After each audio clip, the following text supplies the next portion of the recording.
بسیار خوشحالم که فرصتی دوباره پیش اومد تا در کنار شما باشم. به نام همبستگی که ما را در کنار هم جمع کرد. ای ملت‌های وارسته و زخم خورده بلوچ و عرب، از دیرباز به نام همبستگی که ما را در کنار هم جمع کرد. ای ملت‌های وارسته و زخم خورده بلوچ و عرب، از دیرباز تاریخ ما را به هم پیوند زده و امروز ظلمی فراگیر برادری ما را مستحکم‌تر ساخته است. ما ملت عرب الاهواز درد شما را در غرب بلوچستان درد خود می‌دانیم، زیرا جغرافیای ستم مرزهای ملیت ما را در نوردیده است. ملت شریف بلوچ صدای شما را در سواحل مکران تا کوهستان‌های سربلندتان می‌شنویم، صدایی که با فریاد مظلومیت الاهواز در هم تنیده است. هر دو ملت زیر یوغ یک ستم مشترک از غارت منابع و چاپاول ثروت‌های ذاتی سرزمین‌هایمان تا محدودیت و تحقیر زبان و فرهنگ مادریمان رنج می‌بریم. در اهواز منابع حیاتی ما بلوچ تیر نشانه کربلای زایدانه خونواری شبگرانه کربلای زایدانه. Human rights violations. Since the day the Baluch people have lived under political discrimination, economic marginalization, and cultural repression. Their language is restricted, their villages are neglected, and their voices are systematically silenced. The Baluch community has repeatedly shown courageous resistance, yet their stories are often overlooked by the world. Many Baluch people live in poverty without access to education, healthcare, or the basic rights we take for granted. Women and children are particularly affected, and social injustice has left deep scars within the community. Yet despite all the darkness, a bright light of hope remains in the heads of the Unterstützer. Ich begrüße euch im Namen der Free Balochistan Movement hier in Hannover. Vielen Dank, dass ihr heute gekommen sind, um gemeinsam für Gerechtigkeit, Freiheit und Menschenrechte zu stehen.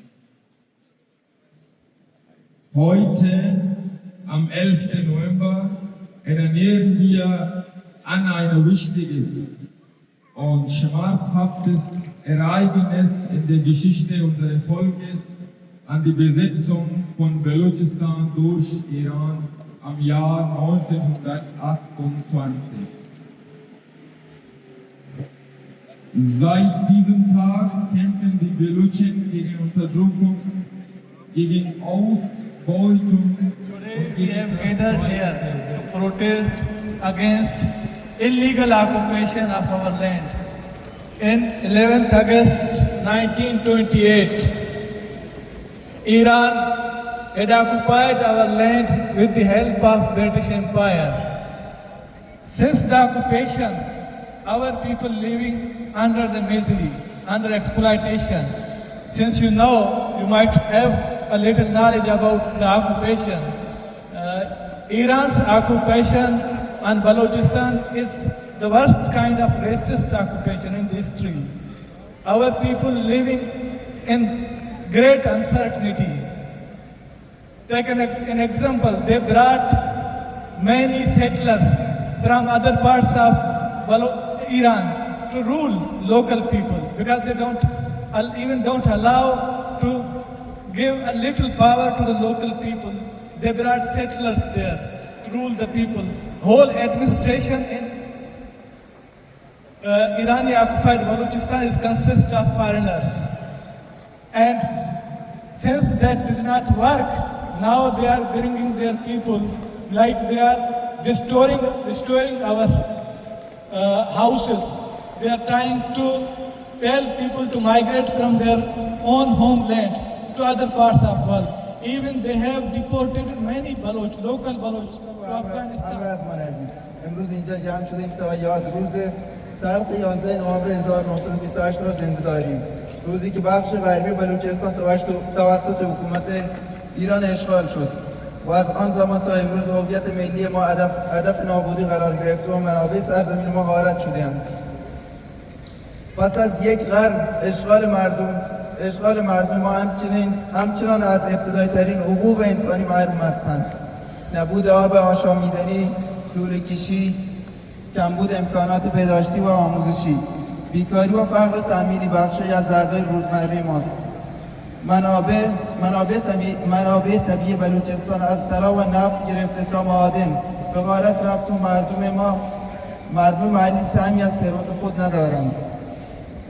حکومت ایران همچنین با تلاش برای تجزیه دوباره بلوچستان و اسکان جمعیت‌های دیگر در سواحل استراتژیک بلوچستان سعی در تغییر بافت‌های جمعیتی و تصرف کامل سرزمین بلوچ را دارد.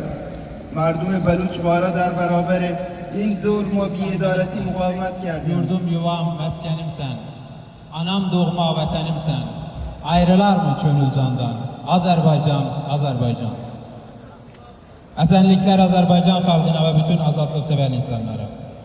Bugün Bəlüçistanın işğalının il dönümündə bir daha bəyan edirik ki, Güney Azərbaycan və Bəlüçistan torpaqları İran faşizm işğalı altındadır. Bugün biz Güney Azərbaycan xalqı olaraq bəyan edirik ki, artıq işğalçı İran rejiminin bizim torpaqlarımızda heç bir yeri olmayacaq. Biz işğal olunmuş torpaqlarımızda ikinci və üçüncü dərəcəli vətəndaş olmaq istəmirik. BMT qanunlarına və beynəlxalq hüquqa əsasən hər bir xalq öz müqəddəratını azad şəkildə təyin etmək hüququna malikdir. Və heç bir işğalçı buna mane ola bilməz. Biz Güney Azərbaycan milləti olaraq Bəluç xalqının azadlıq və ədalət uğruna mübarizəsini tam dəstəkləyirik. Bu mübarizə işğal altında yaşayan bütün qeyri-fars millətlərin iradəsi ilə eynidir.